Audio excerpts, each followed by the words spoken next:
दोस्तों आप जब भी किसी इंटरव्यू को अटेंड करने जा रहे हैं उस वक्त आपके दिमाग में चल रहा होता है कि पता नहीं इंटरव्यूअर मुझसे क्या सवाल करेगा, मुझसे किस तरीके के क्वेश्चंस करेगा। हो सकता है आपके दिमाग में बहुत सारे सवाल चल रहे हों और आप उन सवालों के जवाब भी देने की कोशिश कर रहे हों। कितना अच्छा होता दोस्तों कि अगर आप इंटरव्यूअर के जो सवाल हैं वो पहले से ही जान लेते ताकि आप उनके जवाब की तैयारी आसानी से कर पाते। आज की वीडियो में दोस्तों हम इन्हीं सब बातों के बारे में चर्चा करेंगे कि इंटरव्यू में पूछे जाने वाले सबसे ज़्यादा क्वेश्चंस कौन से होते हैं। तो इसके लिए दोस्तों आप इस वीडियो को लास्ट तक देखते रहिए। मेरा नाम है अशरफ, आप देख रहे हैं GCC help. Let's get started.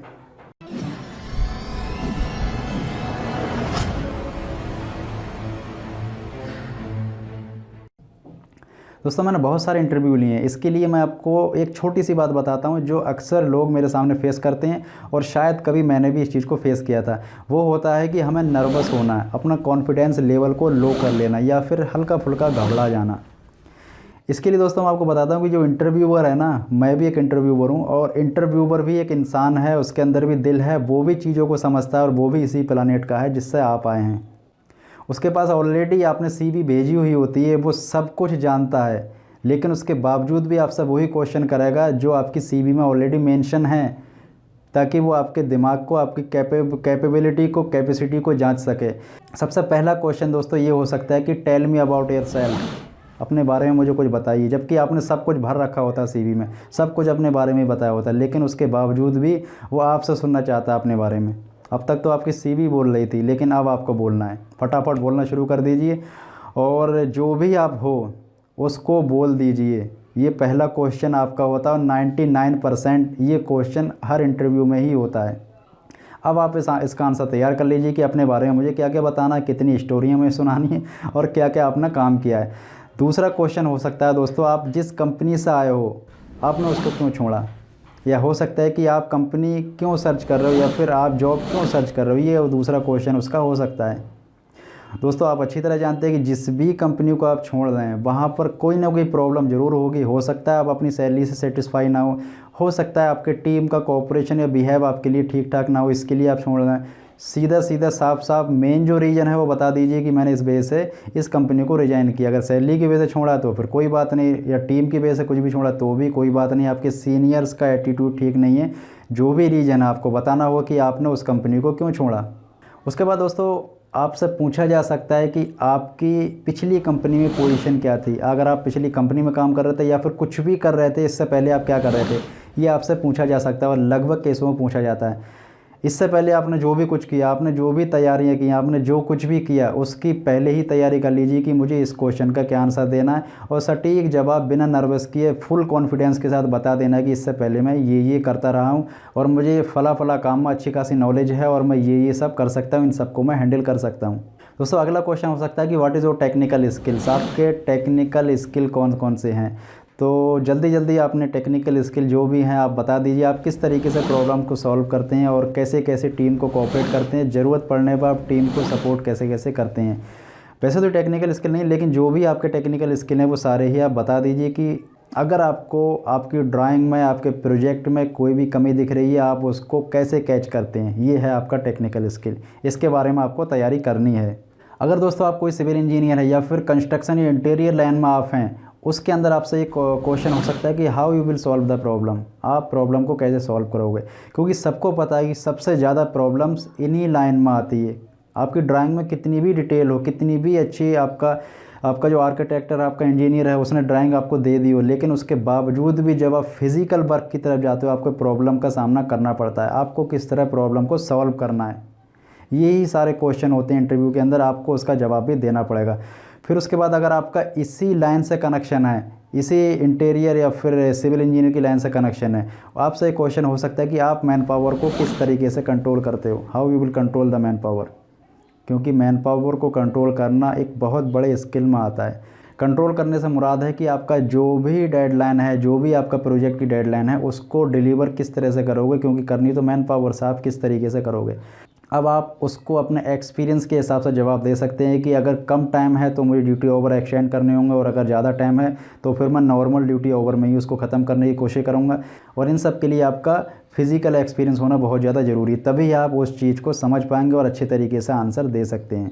अगला सवाल दोस्तों आपसे हो सकता है कि how you will control the quality आप क्वालिटी को किस तरीके से कंट्रोल करेंगे, क्वालिटी कैसे प्रोवाइड करेंगे, क्योंकि बड़ी बड़ी कंपनियां अपने नाम की खातिर, अपनी क्वालिटी की खातिर ही बंदों को हायर करती हैं और किसी सीनियर को रखती हैं तो ये सोच के कि ये क्वालिटी की तरफ हमको लेके जाएगा और हमारी कंपनी का ज़्यादा नाम होगा, हमारा मार्केट में ज़्यादा नाम होगा।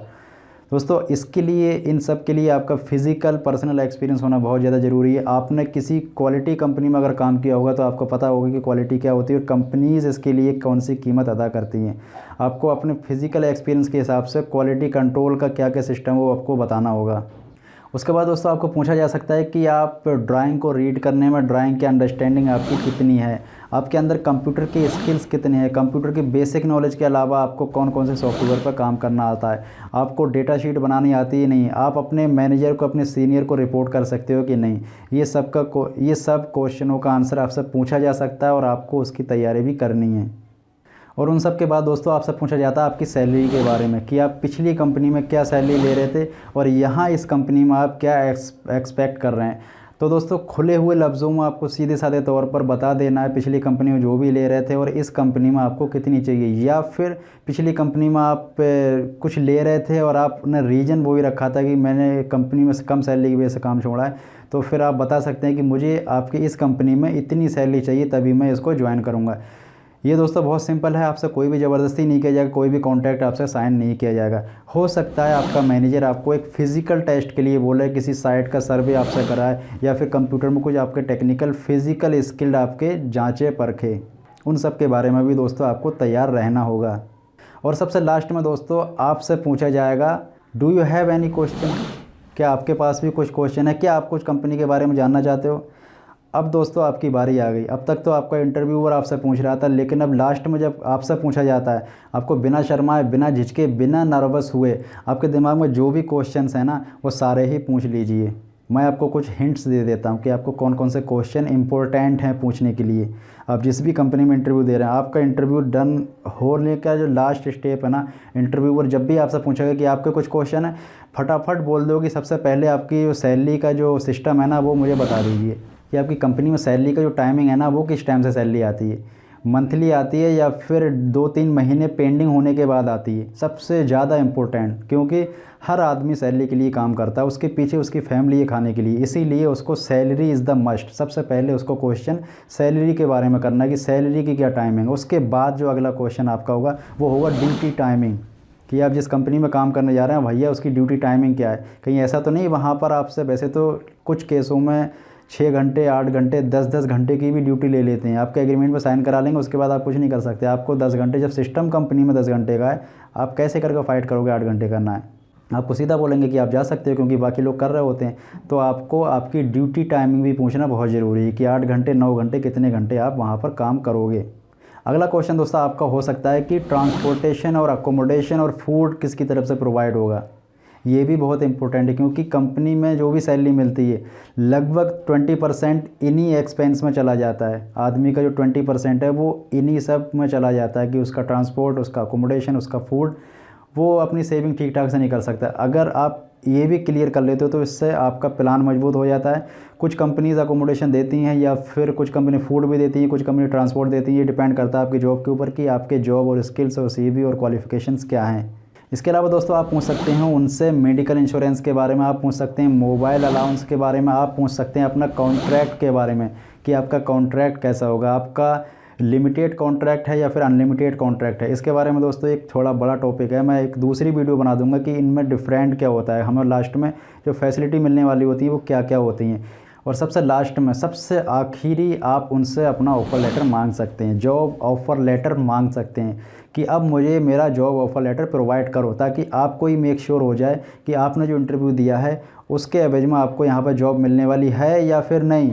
आप तो ज़बरदस्ती नहीं कर सकते, लेकिन इंटरव्यूअर आपको जॉब ऑफ़र लेटर देने का जो भी बात बोले उससे आप समझ सकते हैं कि सामने वाला इंटरव्यूअर या जो कंपनी में आप इंटरव्यू देने गए थे वो कंपनी आपको जॉब देगी या नहीं देगी। हो सकता है आपको एक अगला और इंटरव्यू अटेंड करना पड़े, क्योंकि ये इंटरव्यू किसी एचआर ने लिया था, अगला इंटरव्यू कोई मैनेजर लेगा, या फिर ये किसी मैनेजर एचआर ने मिल के लिया था तो अगला इंटरव्यू कोई सीईओ कंपनी का लेगा।